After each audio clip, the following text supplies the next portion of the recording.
Hi, I'm Fred Craven, stage manager at Harmonic Software Production Studios. Coming up is the FileMaker Pro Users Group meeting for March 6th, 2020. Speaking is Taylor Sharp, Mike Wallace, and our own Javi Bouillon. A little bit of a warning, there's some audio issues. We're learning how to use the technology. Trust me, the audio issues will go away. Enjoy. Okay, everybody, welcome to the Dallas chapter of the FileMaker Pro User Group. I'm Taylor Sharp, one of the co-chapter coordinators. Dennis Burnham is off in Denver getting ready to do some snowboarding. I will join him next week, so going to have a little FileMaker fun on the slopes. But in the meantime, we've got some excitement to do today. I've got a couple of peers that are going to help me in a presentation on a new software that hopefully all of you have heard about. So we've got Mike Wallace here with the Power DDS and Javi Bouillon. Did I say it right? Yeah. Bouillon goes, sorry, Javi. You're Javi. Anyway, we all love Javi. So anyway, Javi's with Harmonic Data. We appreciate. He was actually on the early training program for it, so he actually helped in getting some of the stuff developed for it. So good job, Javi. So anyway, but what we're talking about today is Claris Connect. So I'm hoping most of you at least got the marketing PR Claris Connect is out. Has everybody heard of the Claris Connect? Okay. Well, if you've heard about it but don't know anything about it, you're actually like most people because it literally just came out this week. Basically, we've been given a slideshow from Claris that goes through a bunch of this, and so we're going to read through the kind of transcript and show you the prepared slides, and then we're going to do a couple of demos. Mike's got one and Javi's got one, and so it will be a combination of using our prepared stuff and the stuff that Claris has sent us. If you look up here, Claris Connect, here's the big thing they've been presenting around, and obviously it gives the big example of, you're connecting things. You've got the Claris logo, the new logo right in the middle, and you're connecting a lot of these things. So I'm hoping some of you recognize some of those other circles around the Connect. A few of them should have some branding notification notice to you.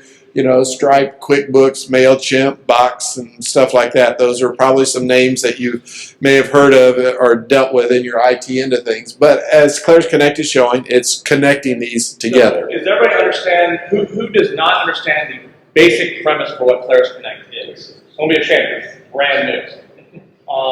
Does everybody knows basically what it is? It's basically Zapier for farming. Yeah, yes, exactly. It is. It's Claris' own Zapier is what it is. It's things we already figured out how to do on our own. Yeah.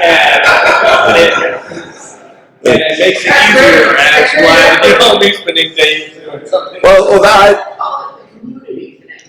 Because it all is connected to Stripe or MySQL or something.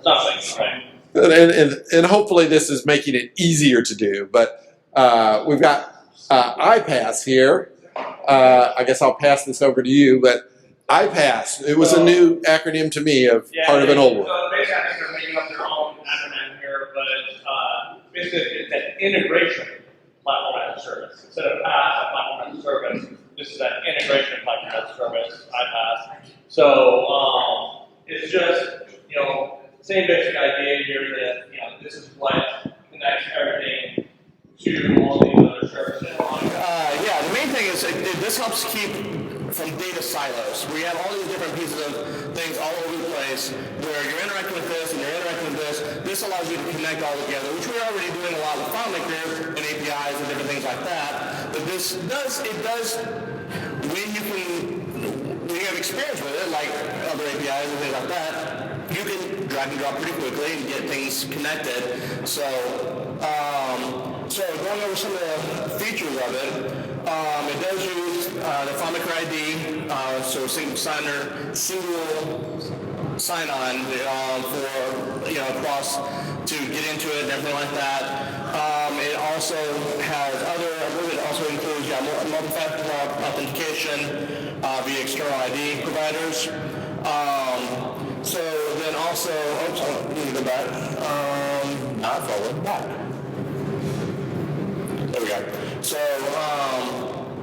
The security is basically already built in with it. They built it from the ground up to be secure, and it has support for 24/7 support, including like using machine learning and such to monitor what's going on to help prevent you from being hacked and things like that. So, we'll talk about the connectors for FileMaker. Okay, FileMaker Connectors. Well, basically it's saying that FileMaker, your regular server that you have, you would have the same triggers both on it and on the cloud end of things. So there really is no difference on both of those. The FileMaker Cloud, which integrates FileMaker ID directly, and your regular FileMaker server that you have on premise, which is what most of us have been familiar with. You'll have all these same triggers that you can use within both of those services to connect to the cloud and interact with the flows that are going to happen.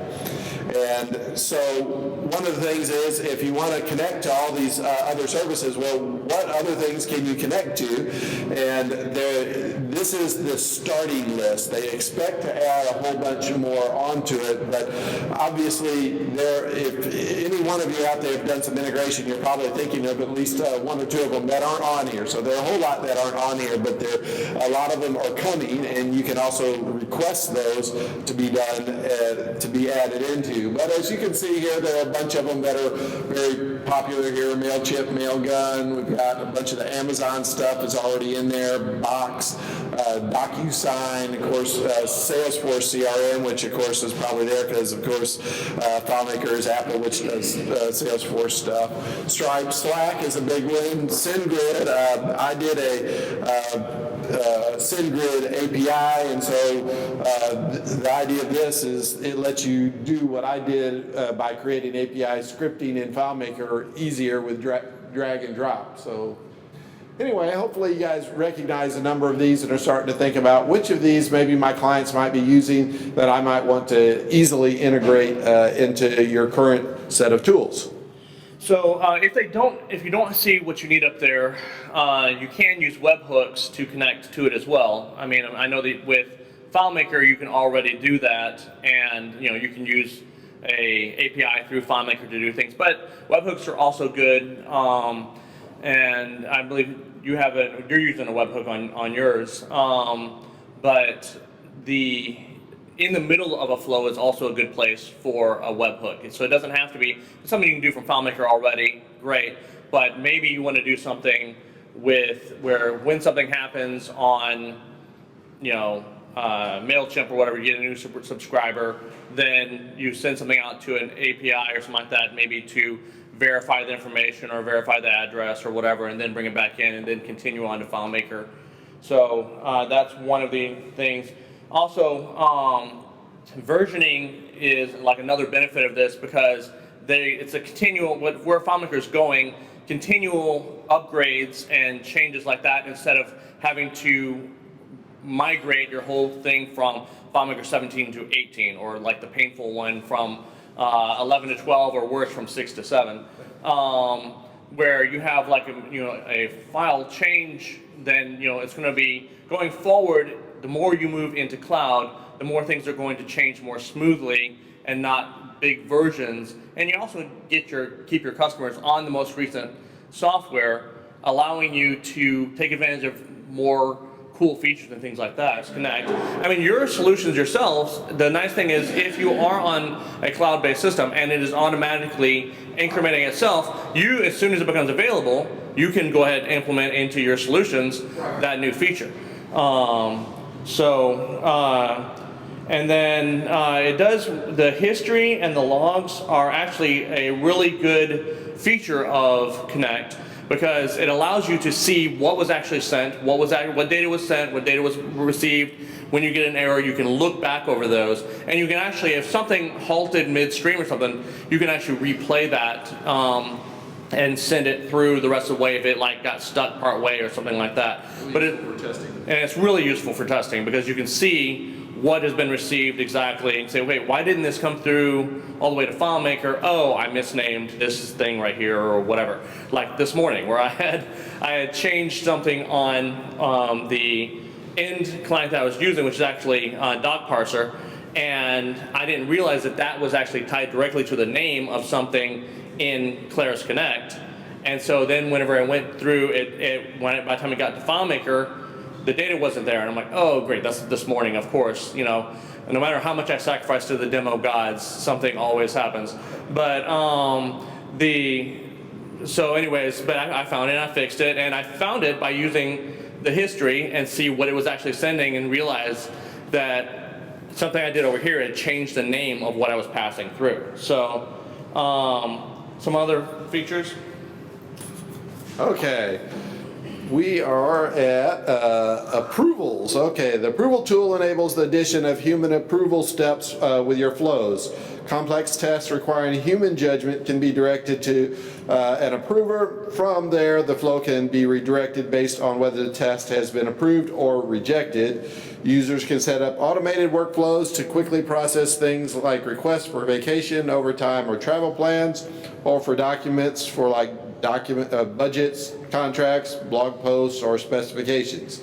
Okay, so that's the human interaction in things. Then there's the logic end that we're so good at hopefully programming. That's the if-then step, allows you to perform perform flows based on a condition. This means you can configure steps to only run if a specific condition occurs.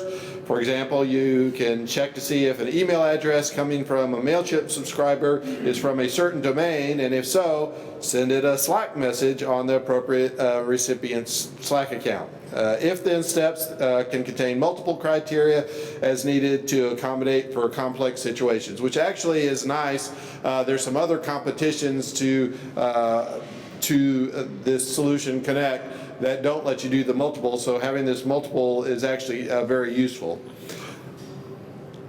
And then there's an on-error step that allows you to detect an error and take an action if an action occurs. So it's kind of, if an error happens, what do you do? And hopefully this is, you're used to doing that in your script steps already. If you get an error, what do you want to do? Well, this lets you code or change your flow according to if there are errors.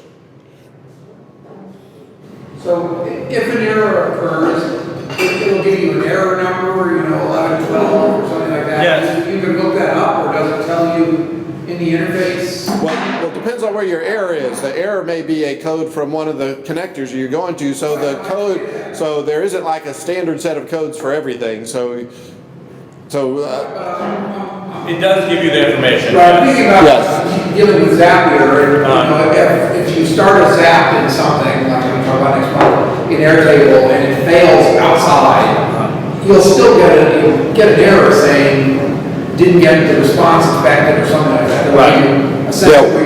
Well-behaved APIs send an error response back that usually has a code in the description with it. Badly behaved ones will send nothing or a bunch of garbage that doesn't mean anything. So I've experienced both. but yes, some of the better ones, the ones you've more heard of, are well behaved and usually have very good error code response saying you are missing, authentication, or you are missing a required, field or element, and it's most of them are pretty good at that, but you have to go read the error codes, of course. But where your apps and data source shouldn't be limited to where you are. So with Claris Connect, all your apps and flows work together by integrating both cloud and on-premise apps into a seamless workflow, including custom apps built with Claris FileMaker. So obviously close integration with the FileMaker server, real-time intervals, no need to wait for automation to react. It happens in real time, so that's one of the things. You're not having to say check something, once a day or once an hour or whatever. The real-time flows are constantly watching. And then there's supposedly no feature-based pricing. Everyone will have access to the entire feature set of the platform regardless of which plan they choose. So basically, what their goal for this, and we have to remember, this is the first release of this product. And just like with anything, there are going to be some limitations. And honestly, right now, we talked about the fact that there are some limitations. Like you have 2 different plans. On the lower plan, you only get 3 flows, and so that's pretty restricting. and you have to plan, and there's 3 active flows, so you could like activate and inactivate different ones and things like that. And you could also do more complex flows where you're passing something in and saying, if it's this, then do this, and if it's this, then do this.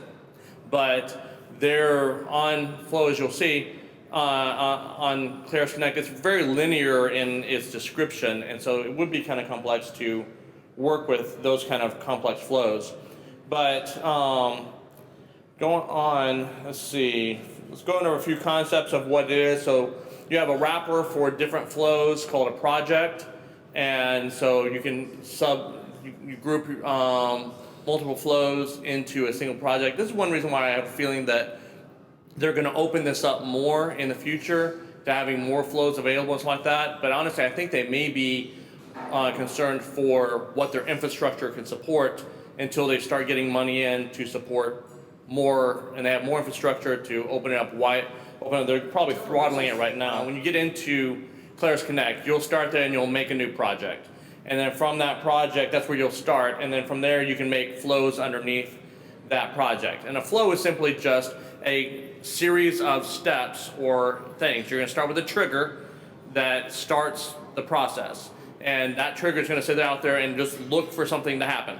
And it's either maybe waiting for someone to subscribe to MailChimp. It may be for something to be triggered, like from FileMaker, or different things like that. But it's waiting for something to happen.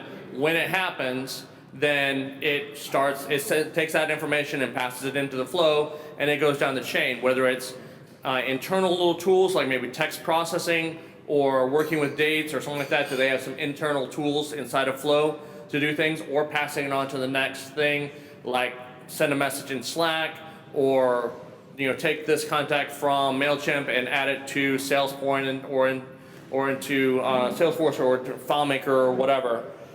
Each of those, again, we talked about the trigger is the starting point. Something has to start this process. Now, one of the triggers that's available is a kind of like a cron job type thing, where you can actually use cron job language, where it's like, do this every 15 minutes during business hours on work days, and if the date is the 28th, or whatever. And so you can put that on there, and it will fire regularly. And then that may be something that goes off and checks something else, and then brings information back in. So if you need something to fire on a regular basis, and then go and grab information from somewhere and pull it back, that is also an option. Then following a trigger is an action, and the action is going to be some other step that takes data from the trigger, does something with it, maybe interacts with some service, and then moves on down. Okay. A lot of those triggers have step data within them, and that step data is information you can see here. It has where it says like step 1 body email, step 1 body first name. So just in a JSON type format where you have like body, first name, body, whatever, that JSON is being returned from step 1, whatever step 1 was, and you can grab those individual placeholders and stick it into where you want it to go in the next step to pass that data on along in a individual piece. And you'll see a lot more of that throughout this process. Right, you don't have to go and look through, and you can search on the JSON to kind of filter it down and things like that. So the connectors are the things that you are connecting to in all the different things, whether it is a trigger type connector and or a step type connector that you're pushing data into, whether you're getting it from or pushing it from, or both. The steps a lot of times are both, where they'll bring it in, send some out after that, and you get something back from it, and then you continue.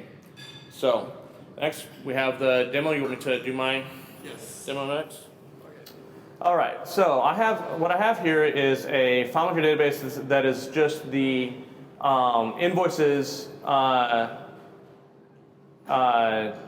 template from FileMaker 18, and I have I have a couple of different flows here.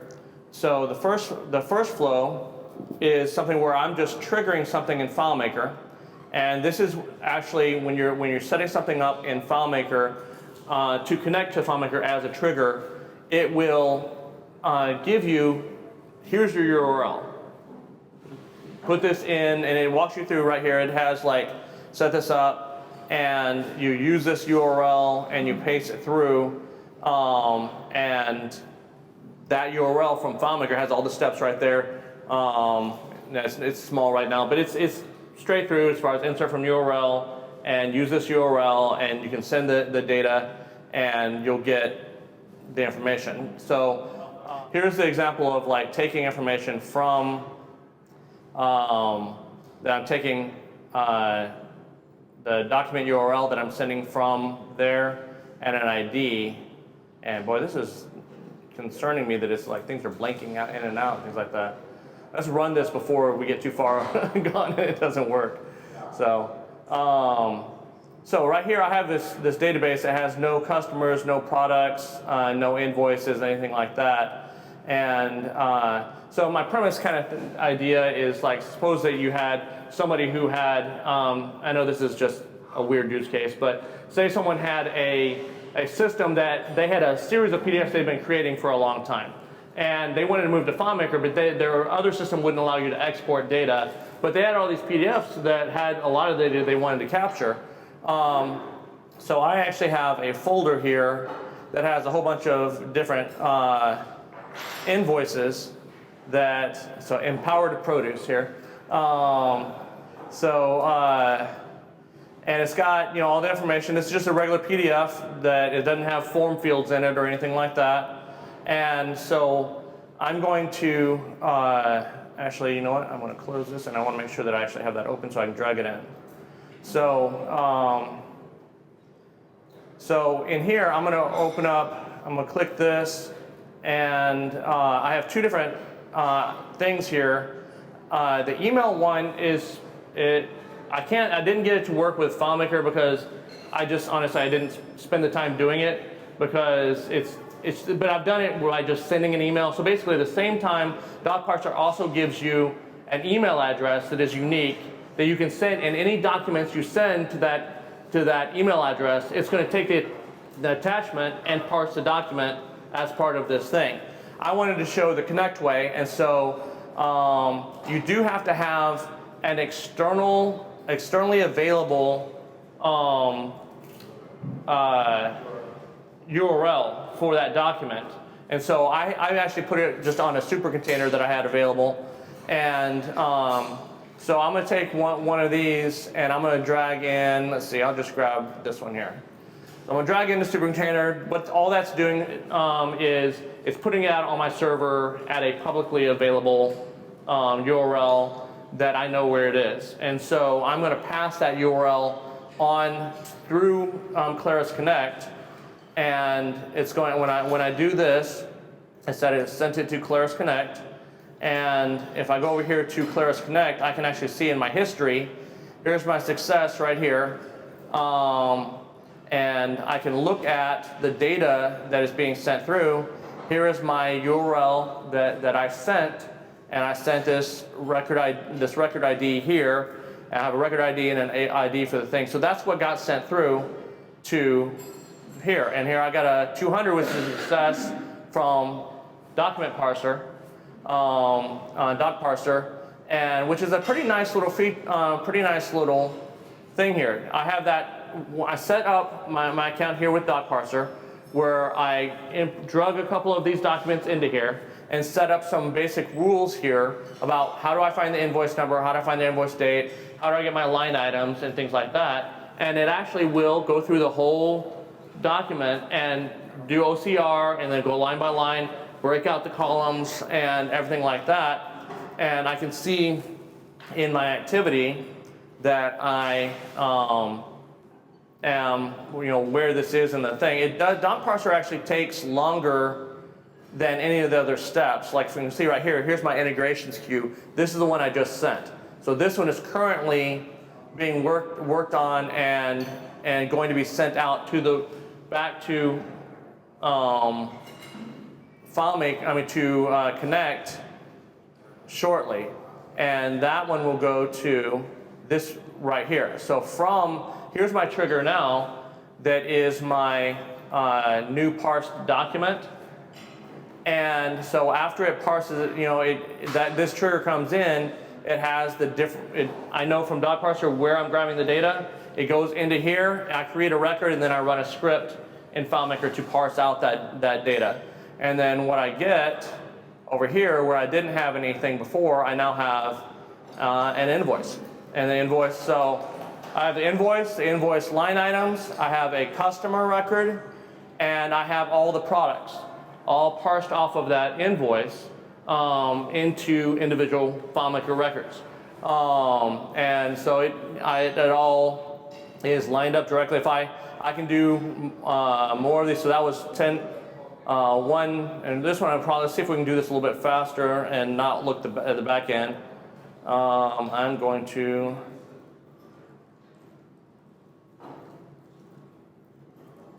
let's see, I'll grab this one here, oops, 44.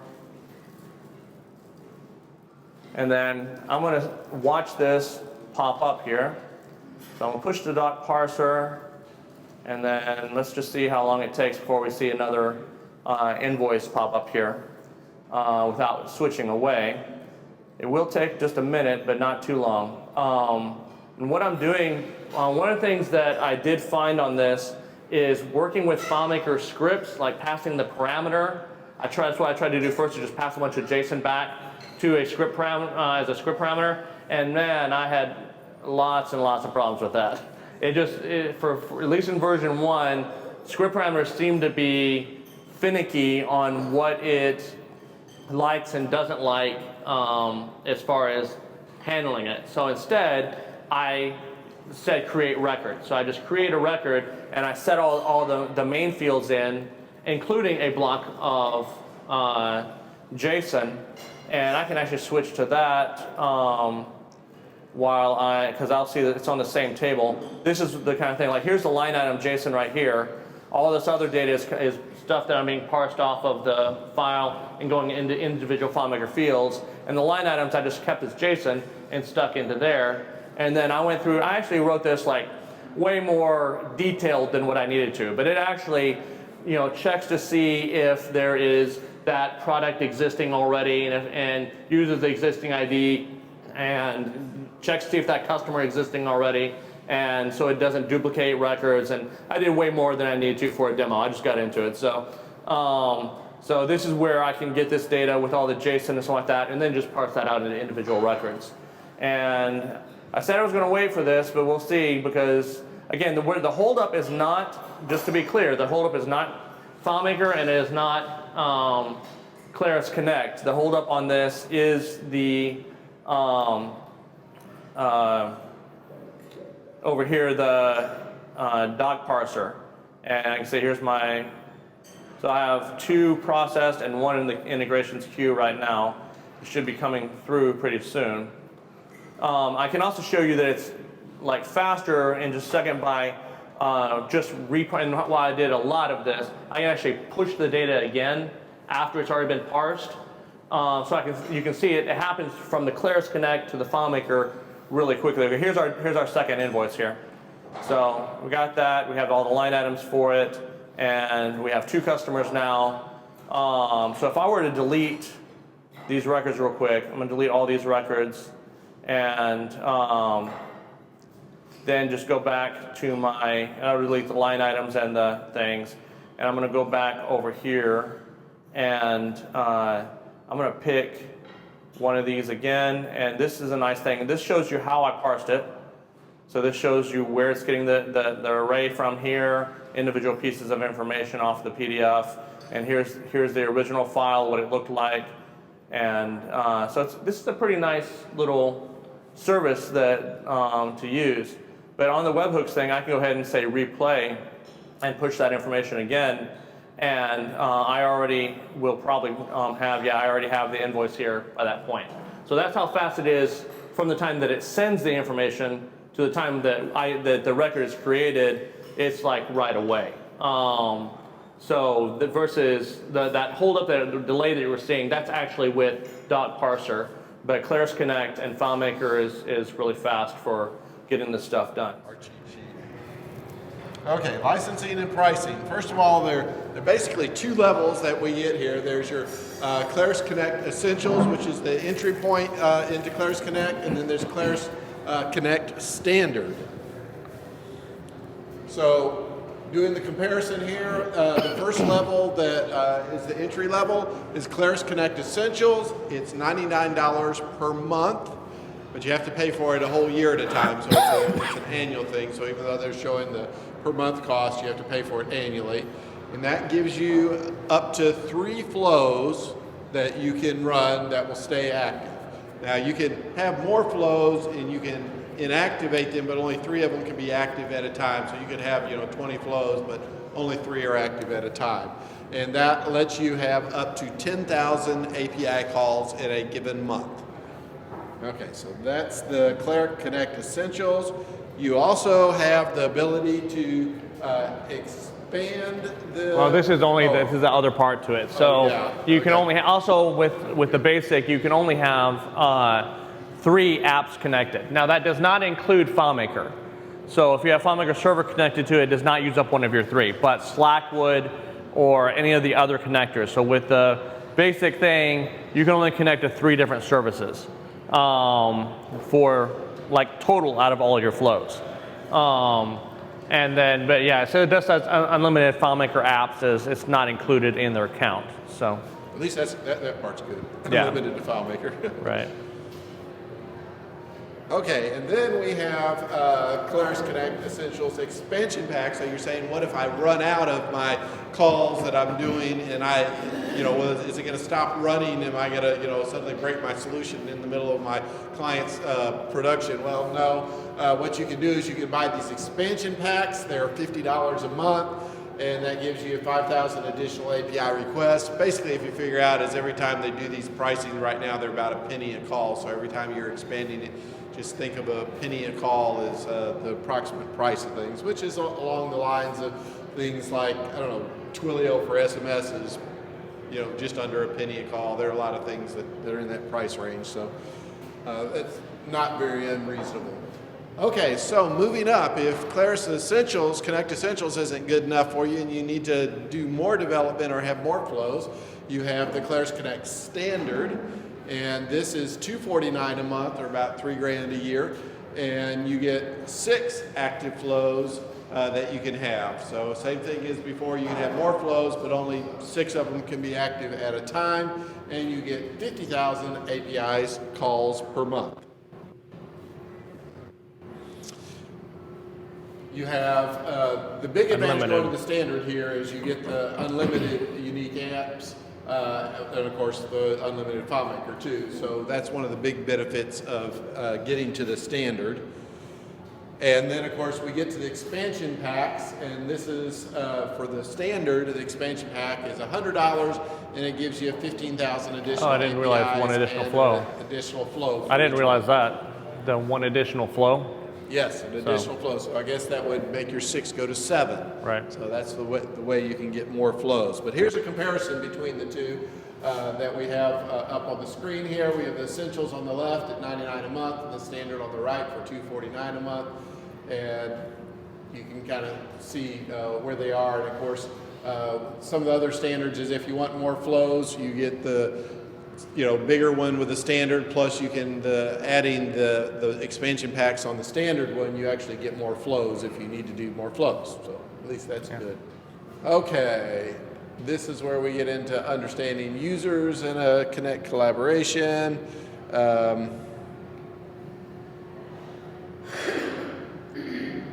Okay, here's the part I was looking for, is the trial. Okay, so if you want to give this a try and don't want to spend any money but just want to see if it'll actually work, there is a trial. The trial's 15 days, and it's basically the Essentials, which is the entry-level one, and it lets you use what's out there, and it's basically everything within the Essentials. You're not limited in any particular way other than it's only good for 15 days. So you do have to put a credit card in that they don't charge you for, but You have to register so you're prepared. If you go past the 15 days, it immediately starts to charge you. You get in on the program. So be careful what happen. And of course, you know, trials are teasers to get people brought into the program, and hopefully people are finding this of benefit. So that's the whole purpose of the trial. Well, one other thing that they have announced that is in the pipeline is that supposedly they're supposed to be releasing a way for developers to create their own API connections in Claris Connect. So like another connector that you could add to Claris Connect for people in general to use. So I don't know if that's going to be something that is available in the FileMaker store that people can buy and add to Claris Connect, or if it's just going to, once you create it, it's just part of Claris Connect and who's going to maintain it and everything like that. But they did say that's in the pipeline. So. And we now have Claris Connect in the community. How many people are in the FileMaker community? Community.filemaker.com. A lot of people are. If you are, there's now the Connect to get some questions and answers there. And of course, we just finished going through the questions and answers here. And so this kind of wraps up our presentation. It is our brand new product in the Claris family.